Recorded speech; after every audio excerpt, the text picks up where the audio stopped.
जोहार, मैं संजय और आप देख रहे हैं न्यूज झारखंड। चलिए जानते हैं सुबह से लेकर शाम तक की तमाम बड़ी खबरों को। रांची से नेतरहाट घूमने जा रहे युवाओं की कार हुई दुर्घटनाग्रस्त, 2 की मौत, 3 गंभीर रूप से घायल।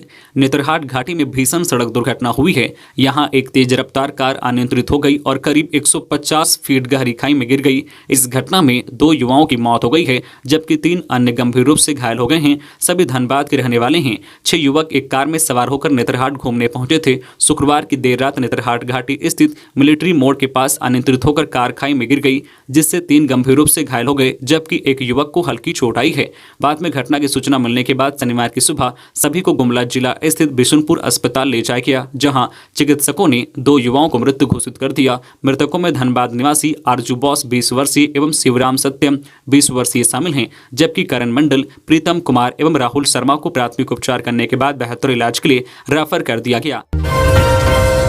गुमला के भाजपा नेता सुमित केसरी की मौत, आक्रोशित लोगों ने किया सड़क जाम। गुमला जिला के भाजपा नेता सुमित केसरी की शनिवार की सुबह मेडिका अस्पताल रांची में इलाज के क्रम में मौत हो गई। 4 दिन पहले 2 अपराधियों ने सुमित केसरी को पालकोट स्थित ईट भट्टा से अगवा कर गोली मारने के बाद पत्थर से कूचकर घायल कर दिया था। सुमित का मेडिका अस्पताल में इलाज चल रहा था, जहां आज उसकी मौत हो गई। सुमित की मौत से जो भाजपाइयों में आक्रोश है, गुस्साए लोगों ने पालकोट के समीप नेशनल हाईवे को जाम कर दिया। झारखंड में घटेंगे बीते साल की तुलना में परीक्षा केंद्र, जाने कितने विद्यार्थी होंगे शामिल। झारखंड में इस वर्ष मैट्रिक व इंटर की परीक्षा 1400 केंद्रों पर होगी। जिला स्तर पर परीक्षा केंद्र निर्धारण की प्रक्रिया पूरी कर ली गई है। इसे लेकर जिलों ने भी जैक को रिपोर्ट भेज दी है। इस वर्ष पिछले वर्ष की तुलना में कम परीक्षा केंद्र बनाए गए हैं। पिछले वर्ष कुल 1936 परीक्षा केंद्र बनाए गए थे। कोविड के कारण पिछले वर्ष परीक्षा केंद्रों की संख्या बढ़ाई गई थी। इस वर्ष पूर्व की भांति केंद्रों का निर्धारण किया गया है। वर्ष 2023 की मैट्रिक इंटर की परीक्षा में लगभग 8 लाख परीक्षार्थी शामिल होंगे। मैट्रिक की परीक्षा में लगभग 4.5 लाख और इंटर में 3.5 लाख परीक्षार्थी परीक्षा में शामिल होंगे। पिछले वर्ष की तुलना में इस वर्ष परीक्षार्थियों की संख्या बढ़ी है। मैट्रिक और इंटर की परीक्षा 14 मार्च से शुरू होगी। झारखंड एकेडमिक काउंसिल जैक ने परीक्षा कार्यक्रम जारी कर दिया है। इस वर्ष 100% पाठ्यक्रम के आधार पर परीक्षा ली जाएगी। उत्तर पुस्तिका का मूल्यांकन अप्रैल में शुरू होगा, जबकि 15 जून तक रिजल्ट जारी कर दिया जाएगा। 15 को धनबाद में होगी समीक्षा बैठक। मुख्यमंत्री हेमंत सोरेन की खतियानी जोहार यात्रा की तैयारियों को लेकर 15 व 16 जनवरी को धनबाद व बोकारो जिले में तैयारियों की समीक्षा की जाएगी। इसके राज्य समन्वय समिति के सदस्य विनोद पांडे व फागू बेसरा दोनों जिला में जाकर समीक्षा करेंगे। झारखंड संयुक्त शिक्षक मोर्चा 21 जनवरी को देगा धरना। झारखंड प्रदेश संयुक्त शिक्षक मोर्चा के आह्वान पर 21 जनवरी को राजभवन के सामने धरना प्रदर्शन किया जाएगा। इसकी तैयारी जोर शोर से चल रही है। मोर्चा के विजय बहादुर सिंह ने बताया कि शिक्षकों की समस्याओं पर गंभीरतापूर्वक विचार करते हुए यह निर्णय लिया गया है। धरना कार्यक्रम में सभी जिलों से शिक्षक शिक्षिकाएं भाग लेंगे। उन्होंने बताया कि प्रमुख मांगों में 6ठे वेतन की अनुशंसा के अनुरूप राज्य के शिक्षकों को उत्क्रमित वेतनमान, बिहार के स्वरूप राज्य के शिक्षकों को MSCP का लाभ देने, अंतर जिला स्थानांतरण की सुविधा बहाल करने हेतु उन्हें गृह जिला में स्थानांतरित करने, योजना मद में नियुक्त उर्दू शिक्षकों को गैर योजना मद में स्थानांतरित करने आदि की मांग शामिल हैं। रांची में कोहरे के चलते भीषण सड़क हादसा, छड़ लदे ट्रेलर ने ट्रक को मारी टक्कर, 1 की मौत। रांची में घने कोहरे के चलते शनिवार की हल सुबह एक भीषण सड़क हादसे में एक व्यक्ति की मौत हो गई। बताया जा रहा है कि रिंग रोड पर पहले से खड़े एक ट्रक में छड़ लदे ट्रेलर ने जोरदार टक्कर मार दी। इससे ट्रेलर चालक की मौके पर ही मौत हो गई। मृतक की पहचान बगोदा थाना क्षेत्र के खेतको गाँव के खूबलाल महातो के 28 वर्षीय पुत्र दिनेश्वर महातो के तौर पर हुई है। दिनेश्वर टाटा से छड़ लेकर पतरातू की ओर जा रहा था। इसी दौरान रांची रिंग रोड में कुहासे के कारण ट्रेलर अनियंत्रित हो गया और ब्रेक डाउन की वजह से पहले से खड़े ट्रक को पीछे से जोरदार टक्कर मार दी। घटना शनिवार की हल सुबह 3 बजे की बताई जा रही है। खबरों में आगे बढ़ने से पहले आपसे रिक्वेस्ट है कि अगर आप चैनल को सब्सक्राइब नहीं किए हैं तो प्लीज चैनल को सब्सक्राइब करके बेल आइकन प्रेस कर दे, जिससे आपको झारखंड की हर छोटी बड़ी खबर का अपडेट आप तक पहुंचता रहे। चलिए बढ़ते हैं खबरों की ओर। झारखंड सरकार का बड़ा फैसला, स्वास्थ्य विभाग के संविदा कर्मचारियों को परमानेंट करेगी सरकार, आदेश जारी। झारखंड सरकार ने बड़ा फैसला लिया है। इस फैसले के तहत स्वास्थ्य विभाग के अधीन काम कर रहे संविदा कर्मचारियों की नौकरी अब नियमित करने की प्रक्रिया शुरू हो गई है। संविदा कर्मियों के लिए यह बड़ी खुशखबरी है। इस संबंध में विभाग के उप सचिव ध्रुव प्रसाद ने राष्ट्रीय स्वास्थ्य मिशन झारखंड के अभियान निदेशक को पत्र लेकर संविदा कर्मियों का विस्तृत प्रतिवेदन मांगा है। हजारीबाग के केरेडारी में टीएसपीसी नक्सली संगठन ने चिपकाया पोस्टर, गांव में दहशत का माहौल।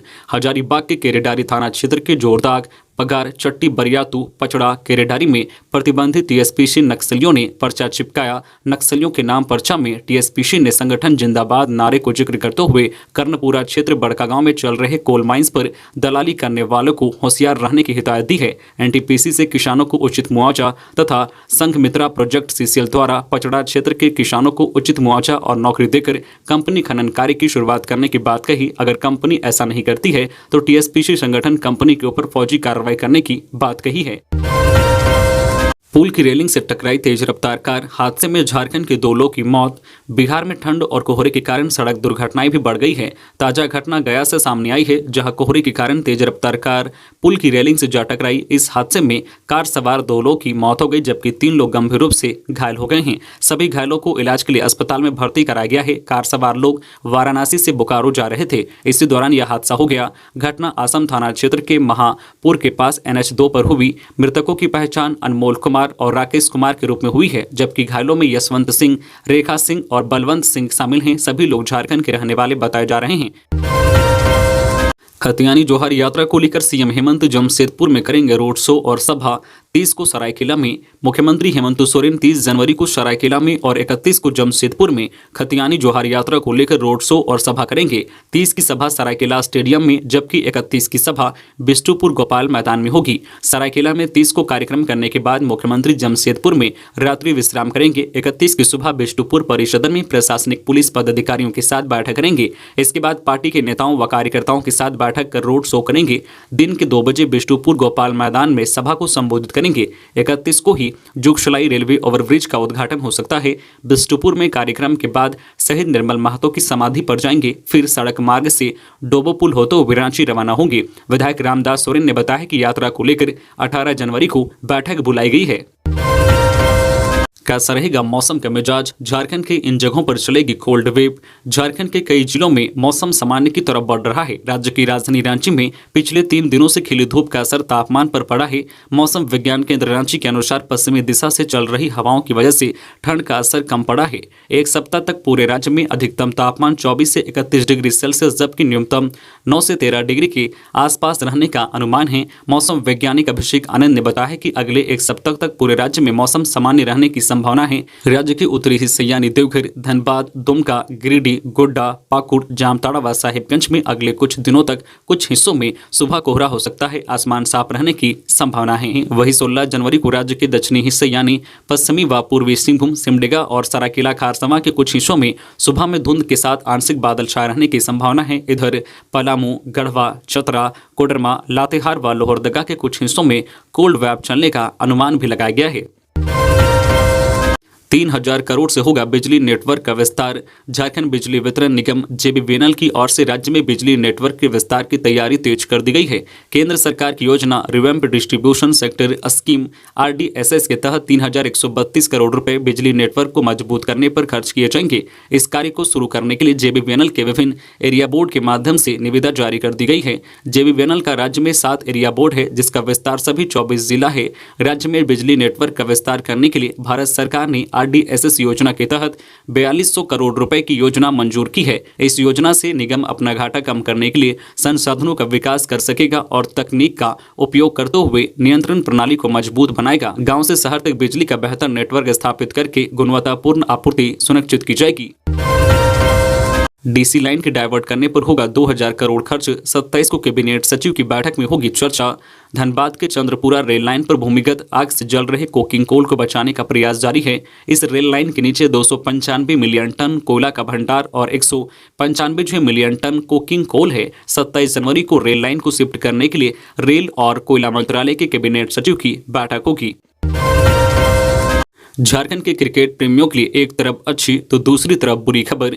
BCCI ने न्यूजीलैंड और ऑस्ट्रेलिया के खिलाफ होने वाले सीरीज के लिए टीम की घोषणा कर दी है। झारखंड के क्रिकेट प्रेमियों के लिए एक तरफ खुशी तो दूसरी तरफ बुरी खबर है। अच्छी खबर यह है कि 27 जनवरी को T20 सीरीज का पहला मैच JSCA रांची में खेला जाना है। बुरी खबर यह है कि न्यूजीलैंड के खिलाफ होने वाले T20 मैच में विराट कोहली और रोहित शर्मा को टीम में जगह नहीं मिली है। ऐसे में रांची के क्रिकेट फैन अपने चाहते विराट कोहली और रोहित शर्मा का दीदार नहीं कर पाएंगे। पिछली बार अक्टूबर में साउथ अफ्रीका के खिलाफ एक दिवसीय मैच में भारत की बी टीम आई थी, जिसमें बड़े चेहरे मौजूद नहीं थे। हालांकि इस बार टीम में कप्तान हार्दिक पांड्या, सूर्य कुमार यादव, लोकल बॉय ईशान किसान और उमरान मलिक सहित कई बड़े चेहरे खेलते नजर आएंगे। प्रौद्योगिकी विश्वविद्यालय की सर्च कमेटी गवर्नर ने की भंग। राज्यपाल रमेश बैस ने झारखंड टेक्निकल यूनिवर्सिटी के कुलपति का चयन करने के लिए बनी सर्च कमेटी को भंग कर दिया है। इसके साथ ही उन्होंने कुलपति के लिए 3 उम्मीदवारों के पैनल की अनुशंसा को भी निरस्त कर दिया है। सूत्रों के अनुसार सर्च कमेटी ने कुलपति के लिए अरुण कुमार, धर्मेंद्र कुमार सिंह और विनय शर्मा के नामों के पैनल की अनुशंसा की थी।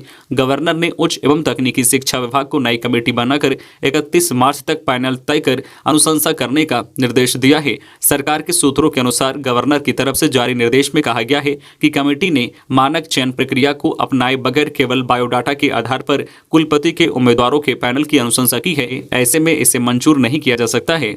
तो ये थी आज की झारखंड की टॉप बड़ी खबरें। इसी तरह झारखंड की हर छोटी बड़ी खबर देखने के लिए आप हमारे चैनल न्यूज झारखंड चैनल को सब्सक्राइब करके बेल आइकन प्रेस कर दीजिए, जिससे आपको झारखंड की हर छोटी बड़ी खबर का अपडेट आप तक पहुंचता रहे।